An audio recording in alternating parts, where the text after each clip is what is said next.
Minggu 18 Juni 2023 Gereja Betel Indonesia Hati Kudus, Filipi 4 ayat 4 sampai 5.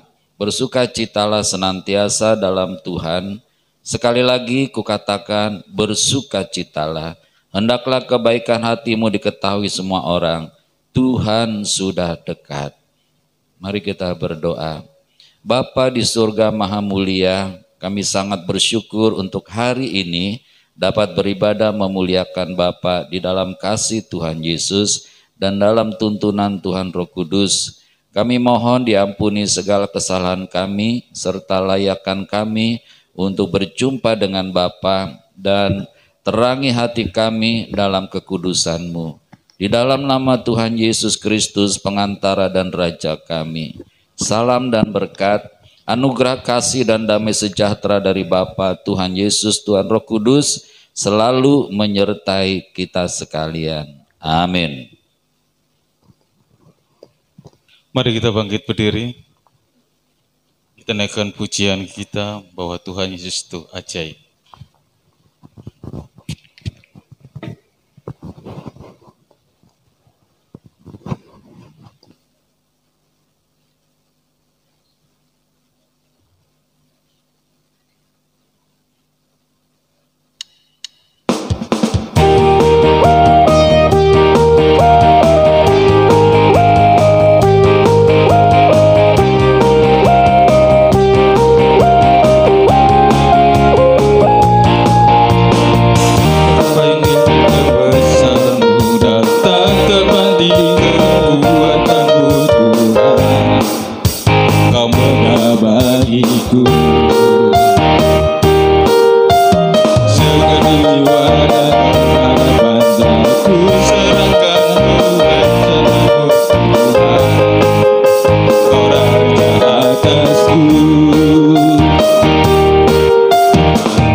Engkau sumber kemenanganku, layak berkuasa, memerintah selamanya. Yesus kaulah Raja mulia, Raja Tuhan, agung dan perkasa. Kau sumber kemenanganku, layak berkuasa, memerintah selamanya. Yesus kaulah Raja mulia.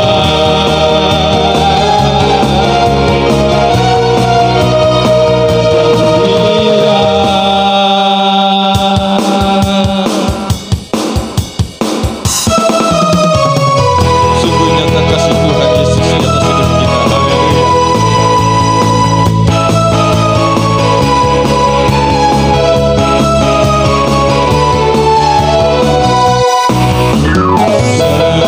Seindahnya secerahnya mentari,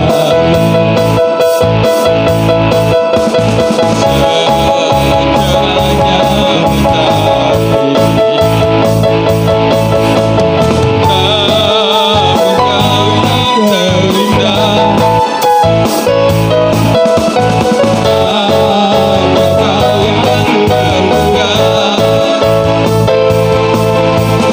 Walau badai badai dan bumi pun bergoncang, Engkau yang setia menjagaku sayangnya. Sungguh nyata kasih-Mu di sepanjang hidupku. Dengan darah-Mu Kau tebus dosaku. Sungguh nyata kasih-Mu di sepanjang hidupku. Segenap hatiku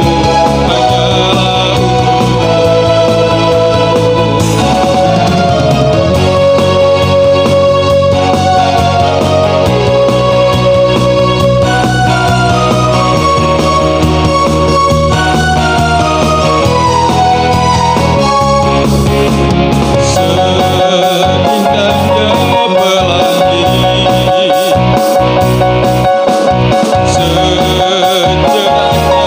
mentari, Engkau yang terindah,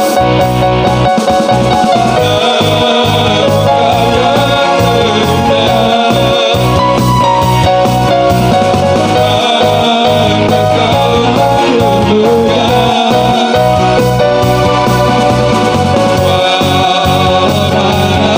dan bumi pun bergoncang, Engkau yang setia menjagaku selamanya. Sungguh nyata kasih-Mu di sepanjang hidupku. Dengan darah-Mu Kau tebus dosaku. Sungguh nyata kasih-Mu di sepanjang hidupku. Segenap hatiku hanyalah untukmu.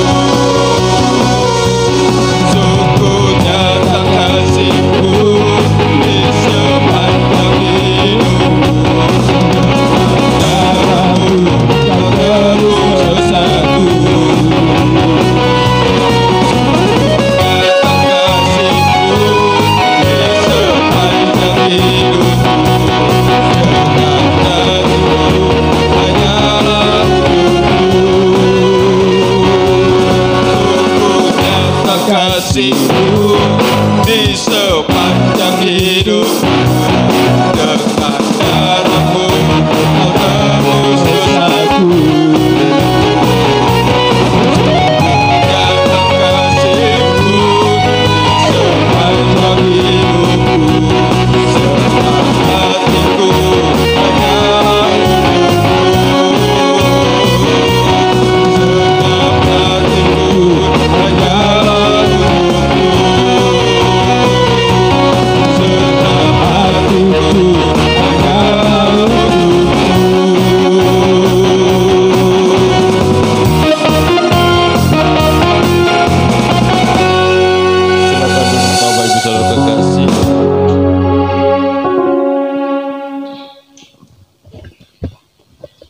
kita siapkan hati kita, kita menyembah Tuhan Yesus. Bapa, di dalam nama Tuhan Yesus, terima kasih buat kasih-Mu dan penyertaan bagi kami. Di siang hari di Tuhan, kami datang kepadamu menaikkan pujian syukur kami. Belahnya Engkau saja ditinggikan, dipermuliakan Tuhan di dalam pujian kami.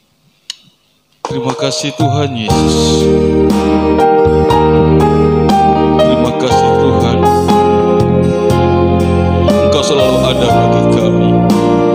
Allah yang menjadi kekuatan dalam hidup kami. Haleluya.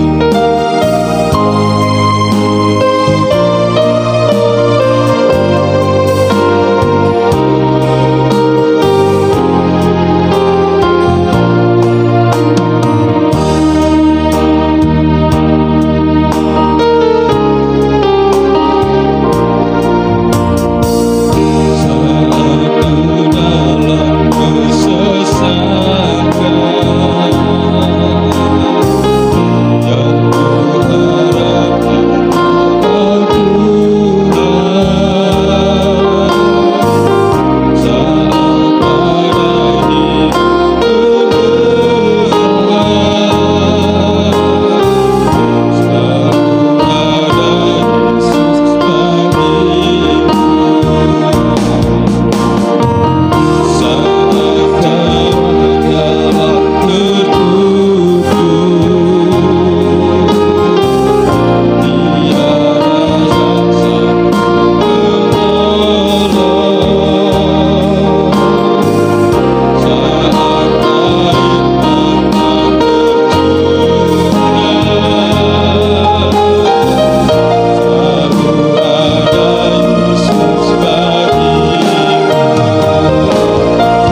kasih Tuhan, biarlah Kau disukakan dalam pujian penyembahan kami di siang pagi hari siang ini Tuhan.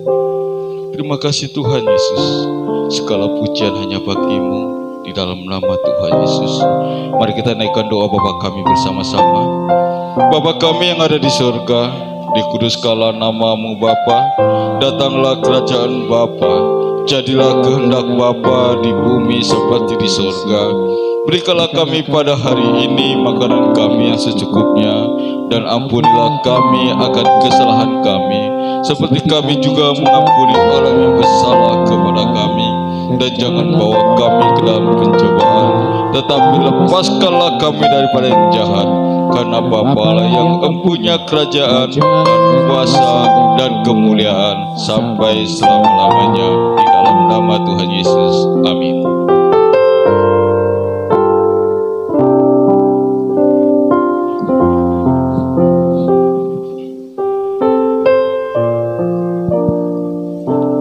Segala puji syukur hanya bagi Bapa. Kami kagum kepada Bapa yang menciptakan langit bumi, menciptakan kami semua, memberi kehidupan kepada kami, yang memelihara dan melindungi kami. Terima kasih Bapa untuk kebaikan-Mu. Kiranya pujian penyembahan kami boleh berkenan di hati Tuhan Yesus. Saatnya kami akan membaca firman-Mu dari Lukas 12 ayat 1-21. Urapi kami semua. Tuhan Roh Kudus, berikan kami pengertian agar kami mengerti setiap perkataan dan firman-Mu, dan Tuhan Roh Kudus yang memampukan kami menjadi pelaku-pelaku firman-Mu. Di dalam nama Tuhan Yesus kami sudah berdoa dan mengucap syukur. Sama-sama kita katakan amin.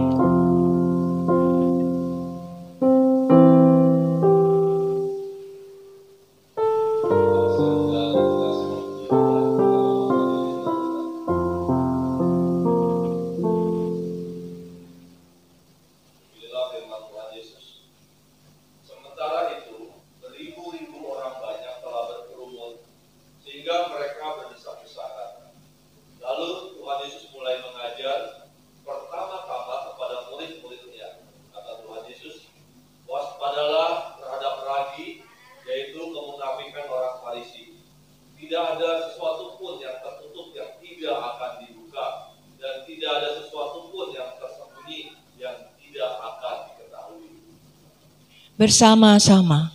Karena itu apa yang kamu katakan dalam gelap akan kedengaran dalam terang, dan apa yang kamu bisikkan ke telinga di dalam kamar akan diberitakan dari atas atap rumah. Aku berkata kepadamu, hai sahabat-sahabatku, janganlah kamu takut terhadap mereka yang dapat membunuh tubuh dan kemudian tidak dapat berbuat apa-apa lagi.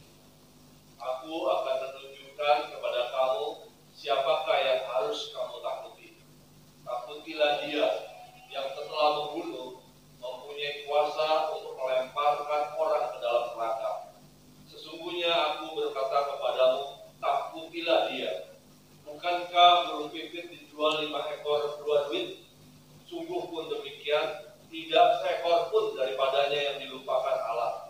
Bahkan rambut kepalamu pun terhitung semuanya. Karena itu jangan takut, karena kamu lebih berharga daripada banyak burung pipit.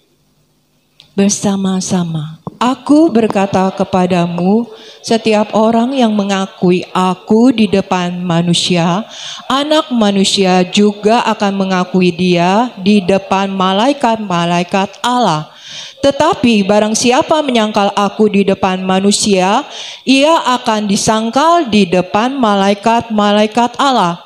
Setiap orang yang mengatakan sesuatu melawan Anak Manusia, ia akan diampuni. Tetapi barang siapa menghujat Tuhan Roh Kudus, ia tidak akan diampuni. Apabila orang menghadapkan kamu kepada majelis-majelis atau kepada pemerintah-pemerintah dan penguasa-penguasa, janganlah kamu khawatir bagaimana dan apa yang harus kamu katakan untuk membela dirimu. Sebab pada saat itu juga Roh Kudus akan mengajar kamu apa yang harus kamu katakan. Bersama-sama, seorang dari orang banyak itu berkata kepada Tuhan Yesus, "Guru, katakanlah kepada saudaraku supaya ia berbagi warisan dengan aku."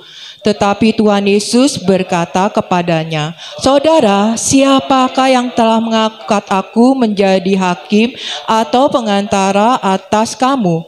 Kata Tuhan Yesus lagi kepada mereka, "Berjaga-jagalah dan waspadalah terhadap segala ketamakan. Sebab walaupun seorang berlimpah-limpah hartanya, hidupnya tidaklah tergantung daripada kekayaannya itu." Kemudian Tuhan Yesus mengatakan kepada mereka suatu perumpamaan. Kata Tuhan Yesus, "Ada seorang kaya, tanahnya berlimpah-limpah hasilnya. Ia bertanya dalam hatinya, 'Apakah yang harus aku perbuat?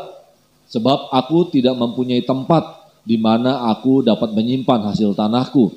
Lalu katanya, 'Inilah yang akan aku perbuat. Aku akan merompak lumbung-lumbungku, dan aku akan mendirikan yang lebih besar, dan aku akan menyimpan di dalamnya segala gandum dan barang-barangku. Sesudah itu aku akan berkata kepada jiwaku, jiwaku, ada padamu banyak barang, tertimbun untuk bertahun-tahun lamanya. Beristirahatlah, makanlah, minumlah, dan bersenang-senanglah.' Bersama-sama. Tetapi firman Allah kepadanya, 'Hai engkau orang bodoh, pada malam ini juga jiwamu akan diambil daripadamu, dan apa yang telah kau sediakan untuk siapakah itu nanti? Demikianlah jadinya dengan orang yang mengumpulkan harta bagi dirinya sendiri, jikalau ia tidak kaya di hadapan Allah.'" Terpujilah Tuhan Yesus Kristus. Amin. Bapa di dalam sorga, Engkau melihat dan menilik hati setiap anak-anak Tuhan yang memutuskan untuk meninggalkan rumah karena ini adalah harinya Tuhan. Dan di tempat ini mereka hanya sekitar 1,5 jam. Sungguh mereka telah berkorban untuk memberikan yang terbaik bagi Tuhan. Ketika Bapak Gembala mengatakan biarlah firman ini boleh diterima dengan sangat baik oleh Bapak, Ibu, dan Saudara yang hadir di tempat ini, merupakan bentuk kerendahan hati dari Bapak, Ibu, dan Saudara untuk ditegur oleh firman Tuhan. Karena sesungguhnya firman ini bukan untuk saudara, tetapi firman ini juga untuk pembicara sebagai juru bicara Tuhan yang ditegur juga melalui kebenaran firman Tuhan. Terima kasih Tuhan, urapi hamba-Mu. Pakai hamba-Mu dalam beberapa menit ke depan sehingga hamba boleh menyampaikan satu kebenaran yang Tuhan taruh di dalam hati dan pikiran hamba-Mu untuk boleh sungguh-sungguh tersampaikan dengan baik. Dalam nama Tuhan Yesus Kristus hamba berdoa dan mengucap syukur. Haleluya. Amin. Silakan duduk Bapak, Ibu, dan Saudara yang dikasihi Tuhan. Siapa yang tidak kenal dengan Profesor Dr. B.J. Habibie? Ya, kalau saudara tidak kenal, saudara tidak tinggal di Indonesia. Ya, dunia juga mengenal dia, Bapak Ibu. Dia adalah orang yang sangat teramat istimewa. Karena di Indonesia hanya ada 2%. 2% orang seperti B.J. Habibie. Di dalam kategori genius, ya, itu saya ambil sumbernya dari okezone.news.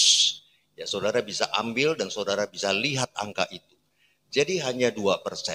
Dan ketika seorang yang sangat jenius ini mencapai usia yang tua, dia tidak bisa berbuat apa-apa. Kata orang, tua itu pasti. Ya, karena kita tidak bisa meninggalkan dimensi waktu. Pagi, siang, sore. Kemudian berganti hari, berganti minggu, berganti bulan, berganti tahun, begitu cepat. Dan orang sebetulnya enggan untuk menjadi tua. Karena dengan tua banyak kesusahan yang ada di sana. Tubuh kita menjadi lemah, tulang-tulang kita menjadi keropos, kemampuan kita meloncat menjadi tidak ada. Kita tidak punya keberanian untuk meloncat karena kita bisa mengukur betapa rapuhnya tubuh ini. Dan yang paling kita takutkan tanda kutip adalah kematian. Sekalipun kita bisa menghibur diri kita dengan satu ucapan bahwa kematian tidak menakutkan. Tapi dalam realita, dalam fakta kehidupan di dalam masyarakat ada dua hal yang tabu dibicarakan. Yang pertama adalah seks. Ya, seks itu tabu sekalipun di negara maju. Ya, yang kedua yang tidak berubah dengan zaman yang sudah berubah adalah kematian. Padahal kematian adalah sesuatu yang pasti. Tetapi kematian itu selalu saja mengundang kengerian. Ya, kematian masih tetap menjadi misteri. Nah, Bapak, Ibu, dan Saudara yang dikasihi Tuhan, B.J. Habibie akhirnya meninggal. Umurnya cukup panjang. Ya, karena dia diberi umur 83 tahun. Ketika menjelang kematiannya, B.J. Habibie seorang profesor doktor, bukan lulusan dari ITB. Bukan lulusan dari Gajah Mada yang begitu top di Indonesia. Dia lulusan dari university yang terbaik di Jerman. Jadi persaingan yang dia kerjakan di dalam mengejar prestasinya untuk mengambil gelar doktor itu diraihnya secara persaingan. Bukan persaingan negara, tetapi persaingan internasional, antar negara. Di university itu di dalam satu kelas bukan cuma B.J. Habibie, ada yang dari Singapura, ada yang dari negara-negara lain. Dan yang paling menakjubkan dan sungguh kita kagum sampai hari ini adalah beliau belum tergantikan. Kepintarannya, kepiawaiannya. Dia lulus bukan dengan predikat cum laude. Kalau saudara lulus dengan predikat cum laude, saudara harus pesta pora. Karena saudara termasuk orang yang mendekati jenius. Saudara hebat. Ya, hampir semuanya nilainya A, nilainya sempurna, 1, 2, B. Itu cum laude. Ya. Jadi di atas rata-rata persaingan di dalam satu kelas itu. Kalau satu kelas itu ada 100, kemudian ada beberapa kelas, ya persaingannya sejumlah itu. Dan dia bisa masuk dan menembus puncaknya.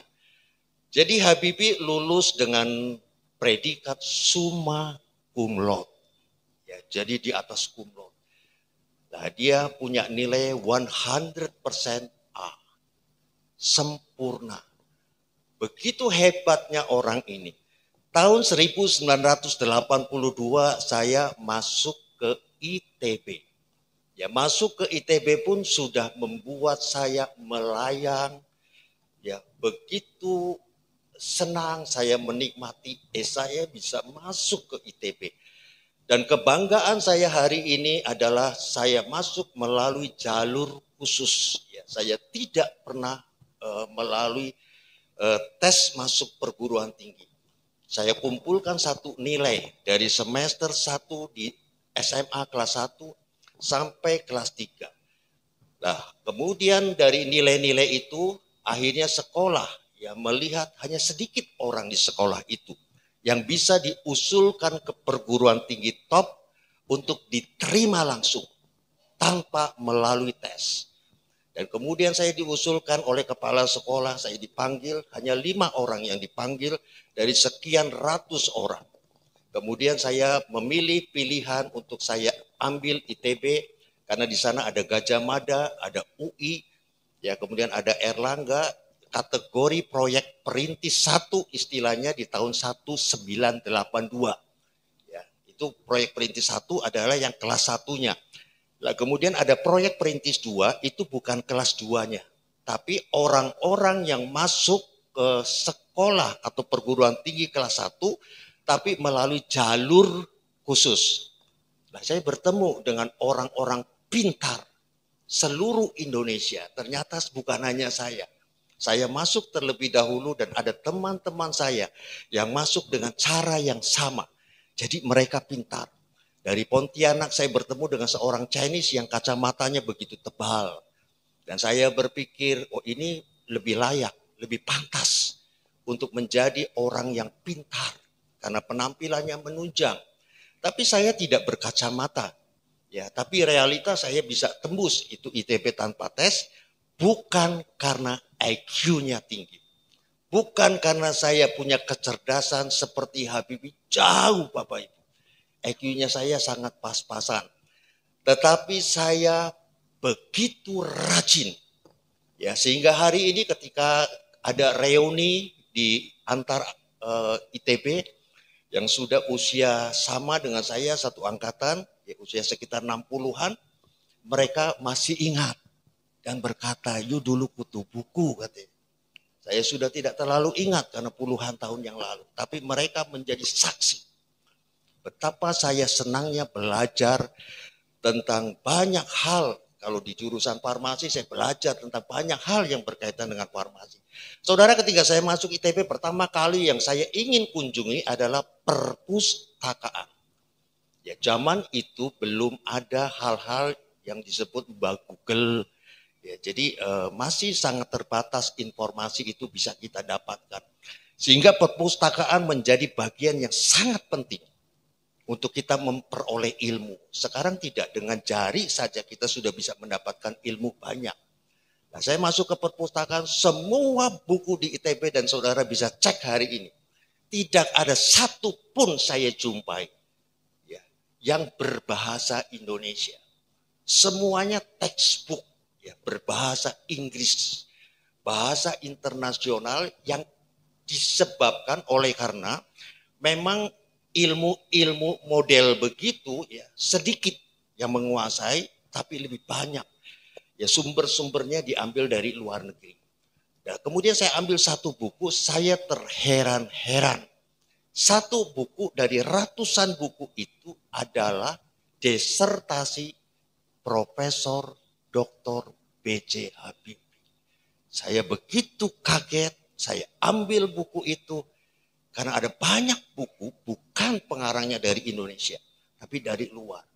Ya, salah satu buku yang saya waktu itu baca adalah Pharmaceutical Dosage Form, ya, bentuk sediaan farmasi. Nah, itu yang terkenal adalah Profesor Dr. Lachman dan Lieberman. Ya, buku itu adalah buku yang favorit. Di tengah-tengah buku yang tebal itu saya ketemu bukunya Habibie. Saya buka, ternyata betul-betul saya tidak paham. Ada rumusan-rumusan fisika yang begitu banyak diturunkan. Sehingga berlembar-lembar. Akhirnya saya taruh lagi. Tetapi dari buku itu saya tahu persis bahwa buku ini adalah buku yang jarang dan langka. Sekalipun di dalam level dunia.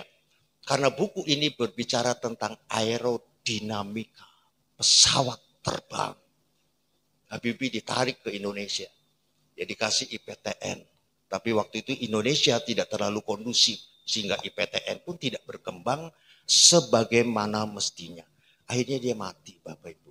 Ketika mati dia keluarkan surat terbuka yang mengatakan seandainya aku bisa mengulang kembali waktuku, aku tidak akan pernah belajar tentang ilmu-ilmu yang seperti itu. Tetapi ilmu yang aku akan pelajari adalah ilmu kehidupan. Dia sangat menyadari itu ketika usianya sangat tua. Dia sudah terlambat. Jadi ilmu kehidupan dalam konteks seorang yang jenius menjadi ilmu yang harus dipelajari sejak muda. Menjelang tua dia sangat kesepian. Hartanya banyak, Bapak Ibu. Tetapi hartanya, tadi lagunya mengatakan, ya, itu orang yang bodoh. Yang berdiri dan bersandar pada hartanya. Habibie meninggal, Bapak Ibu. Di usia 83 tahun. Nah, hari ini Bapak Ibu dan Saudara yang dikasihi Tuhan Yesus, hari ini saya mau berbicara tentang kenapa kita diciptakan Tuhan. Sebagai makhluk yang spesial, yang Alkitab katakan segambar dan serupa dengan Allah. Ada banyak makhluk hidup yang lain yang tidak diciptakan dengan begitu clear, begitu jelas. Bahwa makhluk yang satu ini diciptakan serupa dan segambar dengan Allah. Sedemikian istimewanya. Padahal ada rupa dan gambar-gambar di bawah Allah yang masih tetap mulia. Tapi Allah memutuskan. Saudara tidak boleh ada di bawah Allah. Saudara diciptakan untuk sama dengan Allah sebagai partnernya Allah, pasangannya Allah. Sehingga Allah perlu menciptakan saudara serupa dan segambar dengan Tuhan. Bapak, Ibu, dan Saudara, di kantong saya sebelah kanan ada sapu tangan. Kira-kira sapu tangan ini diciptakan untuk apa? Saudara tidak akan pakai sapu tangan untuk menimpuk orang. Karena saudara tahu persis. Kalau saudara genggam sapu tangan, otomatis saudara akan tahu bahwa orang yang menciptakan sapu tangan ya, dipegang oleh tangan untuk menyapu kotoran, untuk menyapu keringat. Sehingga kalau sapu tangan ini tidak difungsikan sebagaimana rencana sapu tangan ini diciptakan, sapu tangan ini akan sedih banget. Tiba-tiba dia dipakai untuk lap begini. Sebetulnya ada bagian yang namanya gombal. Ya, itu lap, ya, tapi lebih besar. Dan dia akan sangat nyaman ketika dia dipakai sesuai dengan tujuannya. Oh, saya diciptakan tujuannya memang untuk lap kotor-kotor ini. Ya sudah, saya happy, saya senang. Dan saya tahu memang saya diciptakan untuk hal-hal yang seperti itu. Tapi sapu tangan, dia akan merasa tidak nyaman ketika dia tidak berfungsi sebagaimana rencana dari Sang Pencipta. Dia ada dalam kondisi yang setelah dipakai, dia akan dimasukkan lagi ke tempat yang terhormat, saku. Nah, ketika dia diperlakukan seperti itu, dan ketika dia mengerjakan fungsinya dengan baik, sapu tangan ini kalau bisa berbicara, Bapak Ibu, dia akan berterima kasih kepada saudara. Saya senang ada di tangan saudara. Saudara memperlakukan saya seperti Sang Pencipta ini. Punya tujuan, memang saya harus dimasukkan ke dalam saku. Saya akan sedih dan saya akan tidak nyaman ketika saya tidak ditaruh di saku. Lalu apa bedanya sapu tangan dengan sarung tangan? Apa bedanya, Bapak Ibu? Sama-sama ada di tangan. Tapi tujuannya berbeda jauh. Kalau sapu tangan tujuannya seperti yang tadi saya sebutkan, dan dia akan ada dan di dalam keberadaannya dia akan happy ketika dia ada di dalam fungsinya, ketika dia tahu bahwa dia ada dan berada dan diperlakukan sebagaimana Sang Pencipta mau dia ada di situ. Dia akan happy dan tidak akan ada masalah buat dia. Tapi kalau sarung tangan sama-sama ada di tangan, dia sangat berbeda. Tujuan sarung tangan ini diciptakan. Dia segambar dan serupa dengan jari tangan saya. Lalu kenapa Sang Pencipta sarung tangan menciptakan segambar dan serupa dengan jari-jari tangan saudara? Karena fungsi daripada sarung tangan ini untuk diisi oleh jari-jari tangan saudara. Kalau dia diisi pasir, kalau dia bisa berbicara, dia merasa dia tidak nyaman. Dia tidak ada di dalam fungsi yang benar daripada keberadaannya. Jadi dia tidak ada on the track di dalam tujuan dia ada. Ketika Allah menciptakan saudara segambar dan serupa dengan Allah seperti halnya sarung tangan ini diciptakan serupa dan segambar dengan jari tangan karena punya maksud. Maksudnya jari tangan ini mau bersatu dengan sarung tangan. Allah mau saudara diciptakan sebagai gambar dan rupa Allah. Dan Allah mau saudara diisi oleh Allah. Tapi dosa membuat sarung tangan ini rusak. Allah tidak bisa masuk dengan baik di sana. Karena begitu masuk ada bagian yang robek. Ada bagian yang bolong. Sehingga tidak klop, Bapak Ibu. Dan kemudian dosa disebut sebagai total depravity. Kerusakan bukan sebagian, tapi kerusakan total.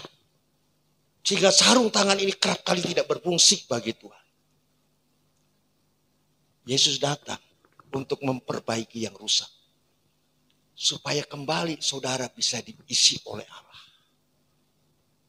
Jadi tujuan saudara diciptakan. Allah tidak bisa mengerjakan apa yang menjadi tujuannya ketika dosa itu ada. Tapi ketika saudara terima Yesus, Yesus datang untuk memperbaiki orang-orang yang rusak, dibetulkan dengan penuh kasih sayang.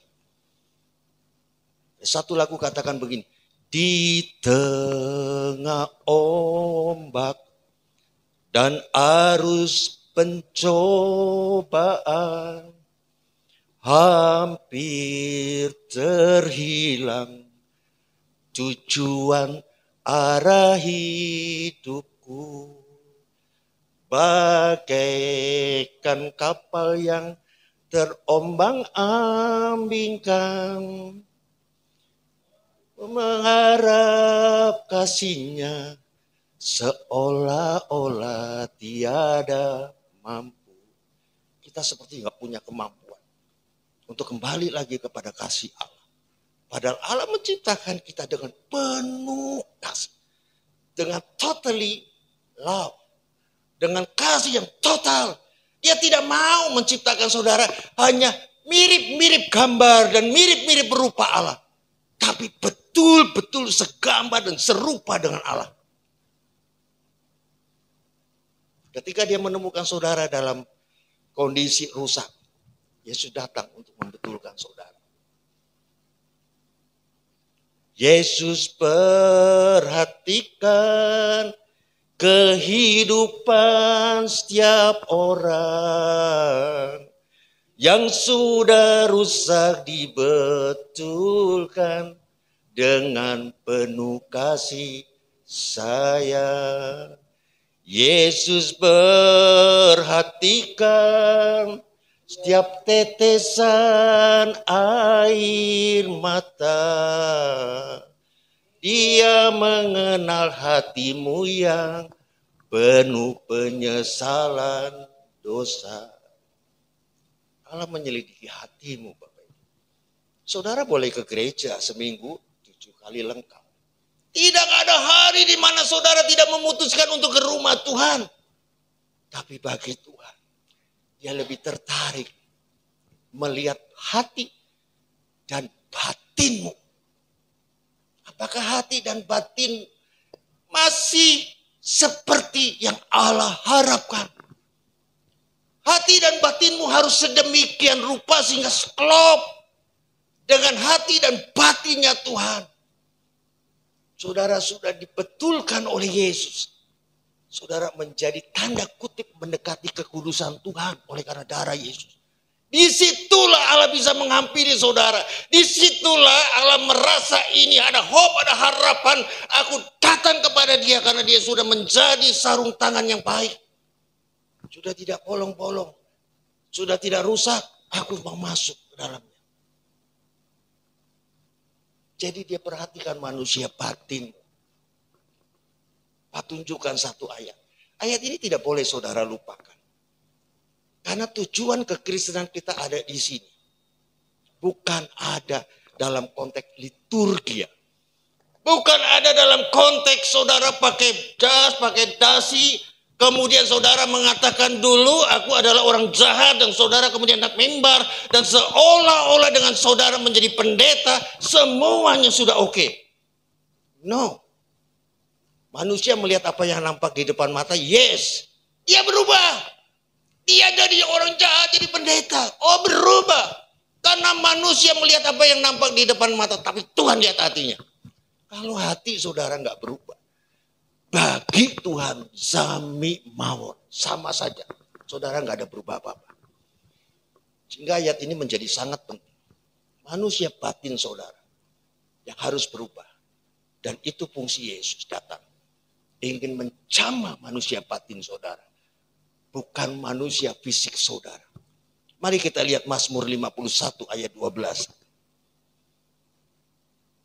Mazmur 51 ayat 12.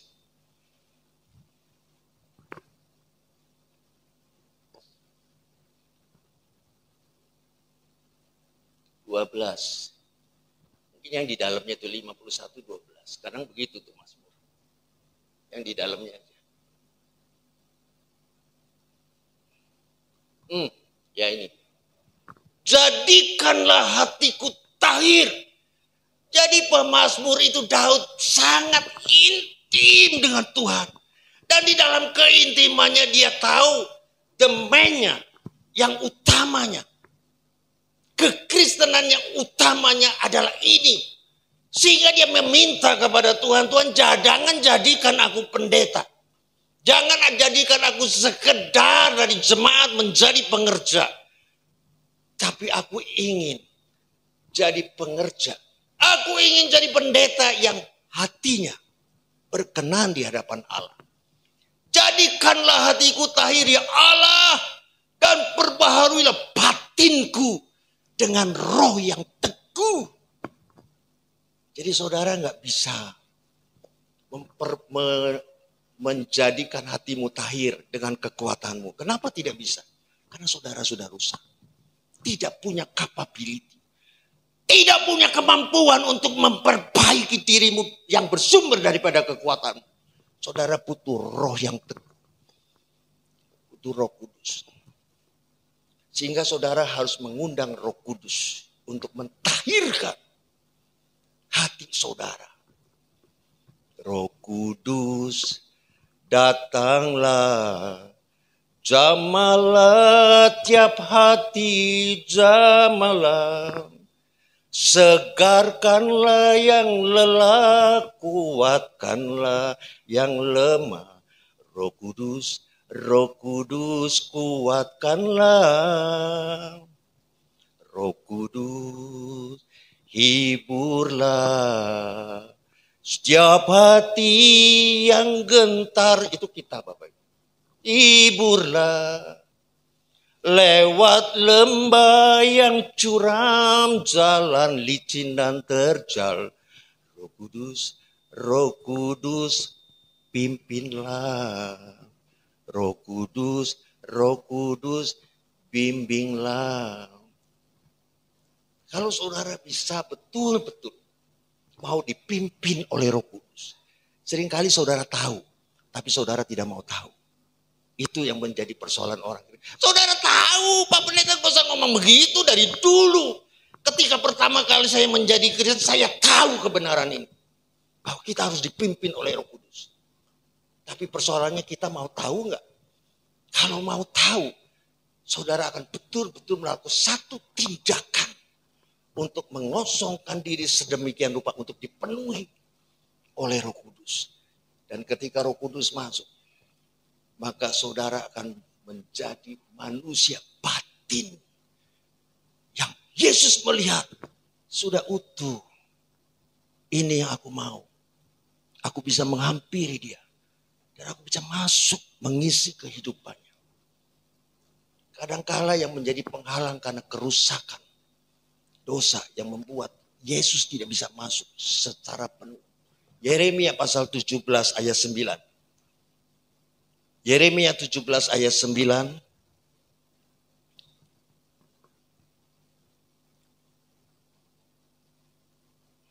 Betapa liciknya hati saudara. Saudara mau jadi pendeta, saudara mengatakan saya nggak licik Pak. Saudara sedang melawan kebenaran. Saudara tidak akan menang dengan kebenaran ini. Betapa liciknya manusia itu. Sekalipun dia jadi pendeta. Kalau dia hidup dengan keberadaan dan kekuatan dia. Licik hati manusia. Dari pada segala sesuatu hatinya sudah membatu. Siapakah yang dapat mengetahuinya? Tuhan. Tuhan yang tahu hati saudara. Lalu saudara bilang, Pak, tapi saya hidup di zaman yang berbeda ketika zaman Israel memang betul ada orang-orang yang hatinya membatu. Dan disebutnya sebagai tegar tengkuk. Tapi saya enggak, Pak. Ya boleh-boleh saja. Merasa itu bukan satu realita. Saudara merasa baik, realitanya belum tentu baik. Karena ego saudara memang tidak mau saudara dicap sebagai orang tidak baik. Tapi Alkitab adalah judge hakimnya. Alkitab katakan betapa liciknya saudara. Bahkan saudara sudah membatu. Siapa yang mengetahui? Tuhan. Ayat 10. Aku Tuhan yang menyelidiki hati, yang menguji batin untuk memberi balasan kepada orang setiap setimpal dengan tingkah langkahnya. Dari hati terpancar kehidupan. Tingkah laku saudara akan kelihatan. Saudara boleh menjadi, tadi ada ayatnya, boleh menjadi orang munafik. Jangan ada ragi dalam hidup. Satu kehidupan yang tidak berkenan kepada Tuhan. Di gereja jadi malaikat. Tapi di luar bisa jadi setan. Seorang wanita bersaksi, aku jatuh cinta dengan pria ini. Di dalam gereja. Dahsyatnya, aku jatuh cinta sama pria ini. Di dalam gereja. Ketika aku mulai ada hubungan yang semakin dekat dengan pria ini. Aku ada di dalam satu mobil dengan dia. Tidak ada lagu-lagu dunia. Mulai pertama lagunya lagu rohani. Lagu rohani, lagu rohani. Kemudian aku bilang sama orang tuaku. Rasanya Tuhan sudah menuntun aku. Ini jodoh. Ketemu di gereja. Orang seiman. Di mobilnya. Tidak ada lagu-lagu dunia. Semuanya lagu-lagu rohani. Betapa rohaninya orang ini. Sehingga hatinya tidak bisa memberontak untuk meninggalkan pria ini. Dia menikah dengan pria ini. Di tengah jalan dia tidak kuat. Terpaksa dia melanggar perintah Tuhan untuk bercerai. Karena ada KDRT. Kekerasan dalam rumah tangga. Dia nggak kuat. Suaminya kalau marah, emosinya luar biasa. Dia tidak dirasuki oleh Roh Kudus. Tapi dia dirasuki oleh iblis. Sehingga tangannya menamparnya bukan begini. Tapi dengan ditarik ke belakang. Lemparkannya ke depan. Sehingga ketika ditampar bukan pipinya yang goyang. Badannya goyang bahkan jatuh. Dia berdarah-darah. Dia katakan saya tidak menyangka Pak. Gereja tidak jaminan. Lagu-lagu rohani hanya kesenangan ego saudara. Tapi perubahan belum tentu ada di situ. Nah hari ini Bapak Ibu, istri saya sudah kasih tanda. 5 menit lagi. Lo lama amat sih khotbahnya. Kasih tanda begini. 5 menit lagi. Tapi saya melanggar apa yang dia kasih tanda begini. Nah hari ini saya mau mengakhiri. Saudara, tujuan hidup kita. Awal mula Alkitab sudah beritahu di dalam Kejadian pasal 1. Ya 26, 27, 28. Kita diciptakan segambar dan serupa dengan Allah. Untuk diisi oleh Allah. Selama saudara menjadi Kristen. Tapi saudara tidak dipenuhi oleh Tuhan. Saudara boleh menjadi kaya. Saudara boleh menjadi orang yang populer. Tapi itu bukan tujuan hidup saudara. Saudara tetap merasa tidak aman dan tidak nyaman. Sehingga banyak orang yang Kristen. Tapi sesungguhnya dia mengakui ada kekosongan di dalam hatinya. Karena hati dan batin ini. Yang tujuannya Tuhan mau masuk ke sana. Untuk bersatu dengan saudara. Ketika saudara bersatu dengan Tuhan. Saudara boleh miskin. Saudara boleh tersingkir. Tapi hidup saudara akan merasa sangat nyaman. Akan merasa sangat aman. Karena saudara sudah ada. Sesuai dengan rencana Tuhan. Hari ini Bapak Ibu dan saudara yang terkasih. Kita boleh menjadi Kristen dan kita boleh bertepuk dada. Saya ini dulu orang yang tidak pernah suka dengan firman Tuhan. Ketika saya kembali. Keluarga saya mengingatkan. Kamu ini orang Katolik yang tidak pernah mau dibaptis. Saya Katolik, tidak pernah mau dibaptis. Sedangkan adik saya lomba Alkitab juara 1 di Katolik. Kakak saya aktivis dan suaminya jadi Miss Dinar yang bantu Pak Sur. Ini satu-satunya yang balelo. Dinasehatin sama saudara-saudara saya. Sekarang orang ini sudah berubah. Orang ini sudah rajin ke gereja. Bahkan saya memutuskan untuk totally menyampaikan firman Tuhan dengan akurat dan tidak boleh menyimpang.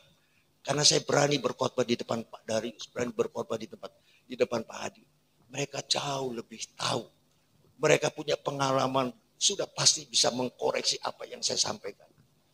Satu waktu saya dijadwalkan, yang menjadwalkan namanya Ibu Mada, Pak, tolong Bapak khotbah di Kelapa Gading. Ini Bapak mau dicoba. Kalau Bapak lulus di sana, Bapak bisa lanjut khotbah di Kelapa Gading. So saya bilang ke Bu Magda, Bu, apa istimewanya Kelapa Gading itu? Jemaatnya, Pak. Jemaatnya orang-orang kaya. Bapak jangan terpaku dengan barisan depan.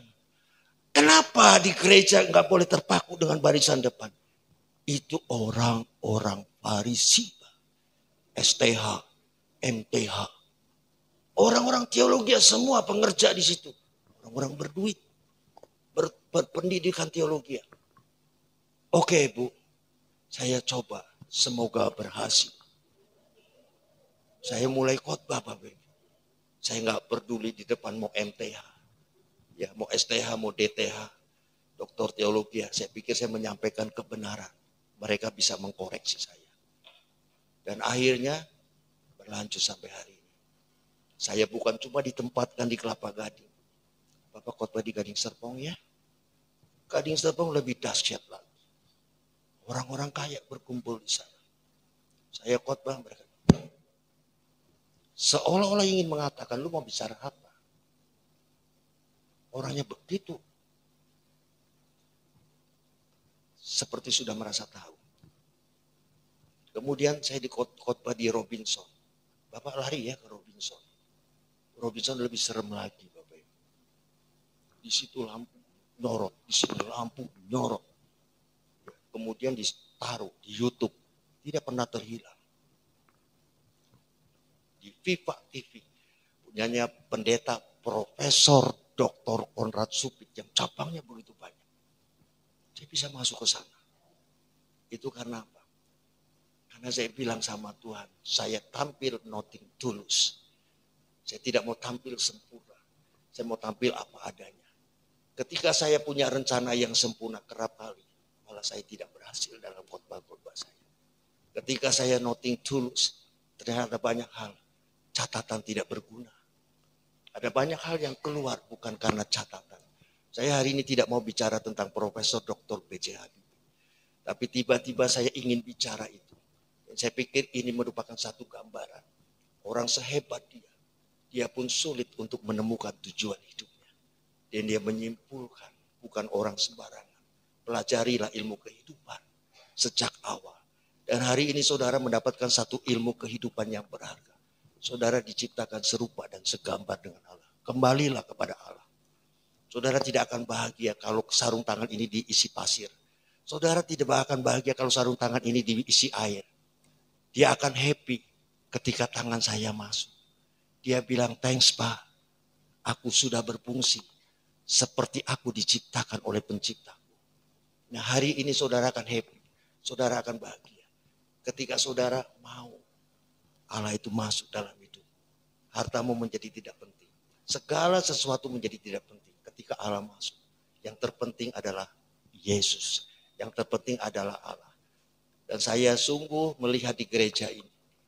Ketika kata Yesus itu menjadi kata yang sentral. Yesus, Yesus, Yesus. Memang dia datang untuk memperbaiki kerusakan saudara. Nah, sehingga saudara punya potensi, punya harapan untuk diisi oleh Allah. Kalau saudara mau. Bapak, Ibu, dan saudara yang dikasihi Tuhan, semoga apa yang saya sampaikan ini saudara paham, saudara ngerti. Rubahlah hidupmu, karena manusia melihat yang di depan, tapi Tuhan enggak. Tuhan melihat batinmu, Tuhan melihat hatimu. Tuhan memberkati Bapak, Ibu, dan saudara yang dikasihi Tuhan. Mari kita bangkit berdiri 30 menit lebih Bapak, Ibu. Bapa di dalam sorga, bersyukur dan berterima kasih pada pagi menjelang siang hari ini. Engkau baik, sungguh baik. Engkau telah menuntun hamba-Mu sedemikian rupa sehingga apa yang hamba sampaikan sungguh tidak pernah terpikirkan. Sungguh tidak pernah yang hamba persiapkan di rumah. Tetapi inilah tuntunan daripada Tuhan, dan hamba bersyukur dan berterima kasih Tuhan. Mungkin lain kali Engkau pakai hamba-Mu lebih lagi, supaya apa yang hamba sampaikan sungguh-sungguh berkenan di hati Tuhan. Dan firman ini bukan buat saudara, tetapi firman ini juga buat saya. Masing-masing kita mengkoreksi bagaimana kita hidup, apakah sudah sesuai dengan tujuan Allah menciptakan kita. Terima kasih Tuhan, terima kasih. Di dalam nama Tuhan Yesus Kristus, hamba berdoa dan hamba mengucap syukur. Haleluya. Amin. Berikan kemuliaan bagi Tuhan. Sebelum saya membacakan, saya diingatkan bahwa memang kita tidak sepintar sejenius B.J. Habibie. Tapi Tuhan bilang, yang bodoh, Tuhan pakai untuk memuliakan nama Tuhan. Amin. Biar kita boleh terus memuliakan nama Tuhan melalui hidup kita yang sudah Tuhan berkati. 2 Korintus 9 ayat 6-9, memberi dengan sukacita membawa berkat. Camkanlah ini, orang yang menabur sedikit akan menuai sedikit juga. Dan orang yang menabur banyak akan menuai banyak juga. Hendaklah masing-masing memberikan menurut kerelaan hatinya, jangan dengan sedih hati atau karena paksaan. Sebab Bapa mengasihi orang yang memberi dengan sukacita. Dan Bapa sanggup melimpahkan segala kasih karunia kepada kamu, supaya kamu senantiasa berkecukupan di dalam segala sesuatu dan malah berkelebihan di dalam pelbagai kebajikan. Seperti ada tertulis, ia bagi-bagikan, ia memberikan kepada orang miskin, kebenaran tetap untuk selama-lamanya. Ayat persembahan, percayalah kepada Tuhan Yesus dengan segenap hatimu dan janganlah bersandar pada pengertianmu sendiri.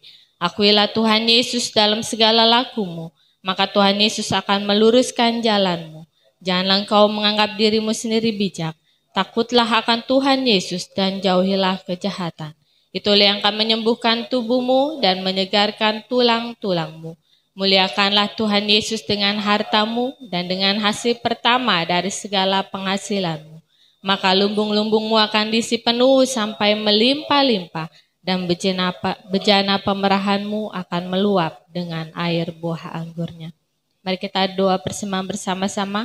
Bapa di sorga, teramat baik, merupakan suatu kebahagiaan karena kami diberi kesempatan mengembalikan sebagian milik kami, yang pastinya berasal dari Tuhan Yesus. Kami bawa juga perpuluhan kami karena kami mau taat pada firman Tuhan Yesus. Kiranya persembahan kami ini menjadi benih iman yang berakar, bertumbuh dan berbuah.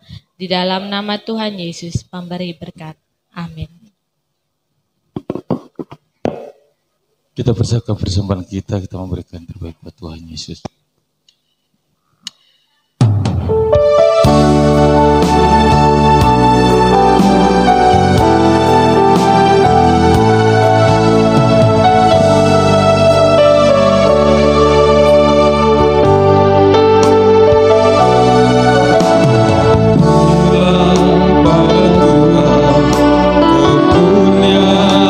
Namanya, bawalah persembahan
di surga, kami mengucap syukur, kami mendapat kesempatan membawa persembahan kami kepadamu Tuhan. Biarlah Tuhan memberkati persembahan kami yang kami bawa dengan sukacita, tidak dengan duka, tidak dengan paksa. Berkati juga anak-anak-Mu, hamba-hamba-Mu yang mengembalikan perpuluhan kepadamu Tuhan. Kiranya dibukakan tingkap-tingkap langit dan curahkan berkat yang berkelimpahan. Demikian juga yang akan mengelola persembahan ini, biar takut akan Tuhan ada pada mereka semua, sehingga semua bisa dipakai untuk kemuliaan nama Tuhan Yesus. Kami juga mau naikkan doa syafaat kami kepadamu Tuhan. Biarlah doa syafaat kami sesuai dengan kehendak rancangan-Mu Tuhan. Tuhan, mulialah nama-Mu.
Engkaulah Allah yang kekal, dipuja dan selalu dihormati oleh segala makhluk dan generasi.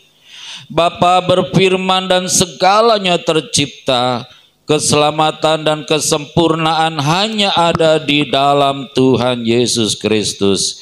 Pertolonganku datangnya daripada Roh Kudus, dan peristiwa Pentakosta menjadi awal daripada kelahiran gereja. Bapa di sorga Maha Mulia, kami berdoa dan beriman bahwa seluruh jemaat GBHT Kudus diberikan hati yang baru dan roh yang baru, serta diberikan telinga seorang murid Tuhan Yesus. Kami mohon penyertaan Bapa. Kami berdoa dan beriman bahwa jemaat GBHT Kudus taat pada firman Tuhan Yesus, setia beribadah kepada Tuhan Yesus, hidup dalam kerendahan hati dan selalu rela ditegur oleh firman Tuhan Yesus, serta selalu hidup dalam buah pertobatan dan buah Roh Kudus. Kiranya Tuhan Roh Kudus selalu menolong dan menuntun kami dalam melakukan firman Tuhan Yesus. Bersama-sama Tuhan Yesus, Raja semesta, kami berdoa agar kami selalu hidup di dalam roh. Kiranya roh kami semakin kuat dan kekuatan kuasa firman Tuhan Yesus. Dalam nama Tuhan Yesus kami hentikan keinginan daging. Kami hancurkan kuasa dan tipu daya iblis.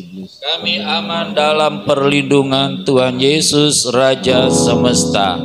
Dalam nama Tuhan Yesus kami berdoa untuk seluruh jemaat GBHT Kudus beserta keluarganya. Kami percaya selalu diberikan perlindungan dari Tuhan Yesus, selalu dipenuhi damai sejahtera, diberikan kesehatan dan kesembuhan, panjang umur serta bahagia. Amin. Kami berdoa dan beriman bahwa seluruh jemaat GBHT Kudus setia membaca firman Tuhan Yesus dan hidup sesuai firman.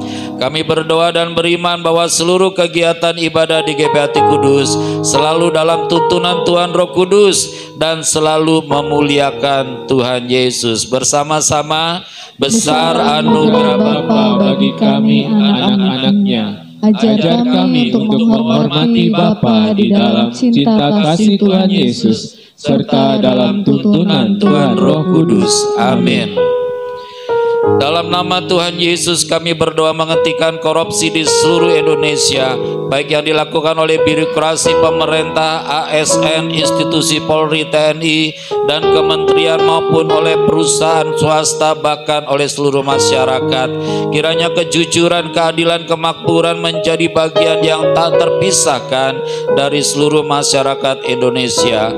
Dalam nama Tuhan Yesus kami berdoa menghentikan politik uang dalam pelaksanaan pemilu tahun 2024. Dalam nama Tuhan Yesus kami menghancurkan jaringan narkoba di seluruh Indonesia. Kiranya Badan Narkotika Nasional Indonesia diberikan kemampuan untuk mencegah penyalahgunaan pemakaian narkotika.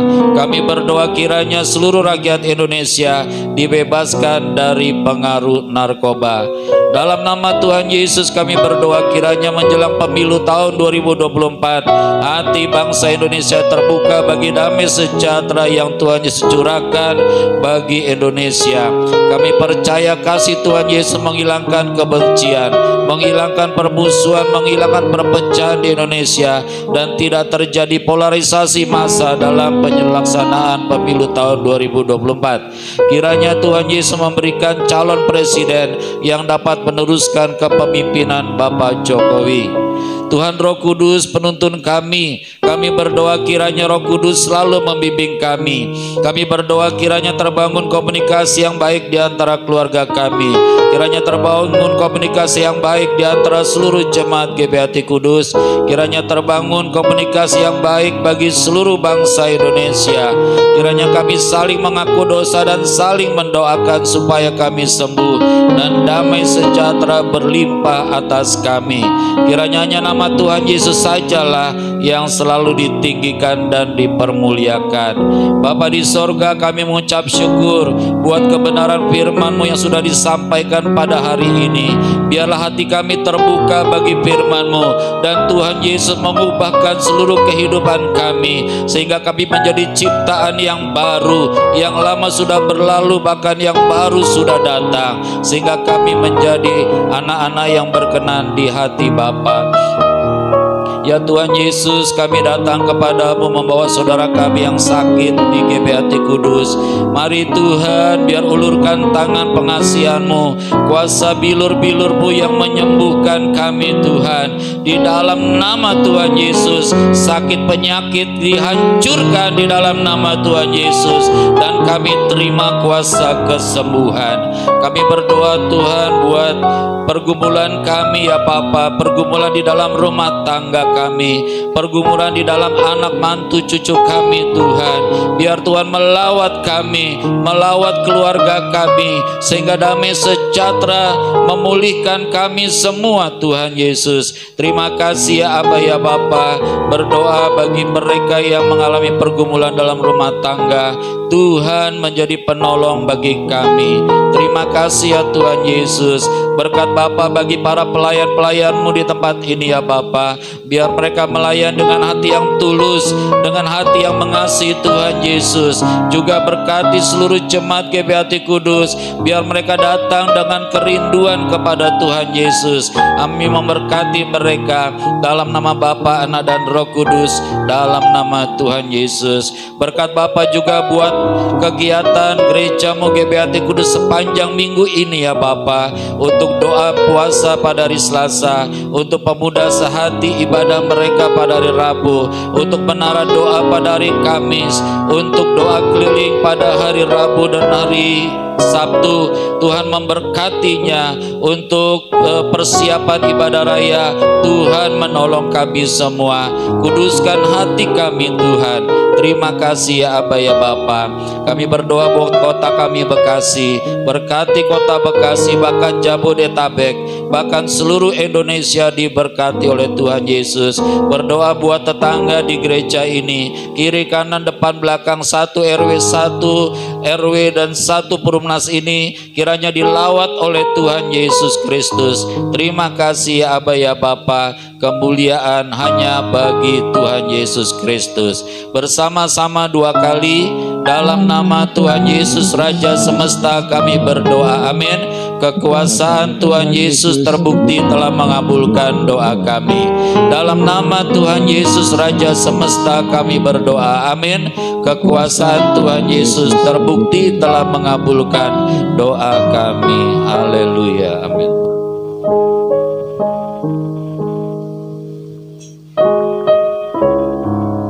Mari kita bangkit berdiri menghormati Tuhan Yesus. Kita mau ucapkan bersama-sama Mazmur 91. Dalam lindungan Tuhan Yesus, orang yang duduk dalam lindungan yang maha tinggi dan bermalam dalam naungan yang maha kuasa akan berkata kepada Tuhan Yesus, Tuhan Yesuslah tempat perlindungan kami dan kubu pertahanan kami, Bapa kami yang kami percayai. Sungguh Tuhan Yesuslah yang melepaskan kami dari jerat penangkap burung dan penyakit sampar yang dengan kapaknya Tuhan Yesus melindungi kami. Di bawah sayap Tuhan Yesus kami berlindung. Kesetiaan Tuhan Yesus menjadi perisai dan pagar tembok bagi kami. Amin. Kami tidak usah takut terhadap kedahsyatan malam, terhadap panah yang terbang di waktu siang, terhadap penyakit sampar yang berjalan di dalam gelap, terhadap penyakit menular yang mengamuk di waktu petang. Walau 1000 orang rebah di sisi kami dan 10.000 di sebelah kanan kami, tetapi itu tidak akan menimpa kami. Kami hanya menontonnya dengan mata kami sendiri dan melihat pembalasan terhadap orang-orang fasik. Sebab Tuhan Yesuslah tempat perlindungan kami. Bapa di sorga ialah tempat perteduhan kami, mana petaka tidak akan menimpa kami, dan tulah tidak akan mendekat kepada rumah kami. Sebab malaikat Bapa diperintahkan kepada kami untuk menjagai kami di segala jalan kami. Mereka menatang kami di atas tangan mereka, supaya kaki kami jangan teratuk kepada batu. Singa dan ular tuduh kami langkahi. Kami menginjak anak singa dan ular naga. Sungguh hati kami melekat kepada Tuhan Yesus. Tuhan Yesus meluputkan kami. Tuhan Yesus membentengi kami, sebab kami mengenal Tuhan Yesus. Bila kami berseru kepada Tuhan Yesus, Tuhan Yesus pasti menjawab. Tuhan Yesus selalu menyertai dalam kesesakan. Tuhan Yesus meluputkan kami dan memuliakan kami. Dengan panjang umur Tuhan Yesus kenyangkan kami, dan Tuhan Yesus perlihatkan kepada kami keselamatan daripada Tuhan Yesus. Amin. Mari kita tadakan tangan kita kepada Bapa di surga, sumber segala berkat, kasih karunia dan keselamatan. Tuhan Allah Bapa di sorga memberkati engkau dan melindungi engkau. Bapa di sorga menyinari engkau dengan wajahnya dan memberi kau kasih karunia. Bapa di sorga menghadapkan wajahnya padamu dan memberi engkau damai sejahtera. Di dalam nama Tuhan Yesus, Bapa terima kasih. Haleluya.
Tuhan dipermuliakan dalam nama Tuhan Yesus. Amin.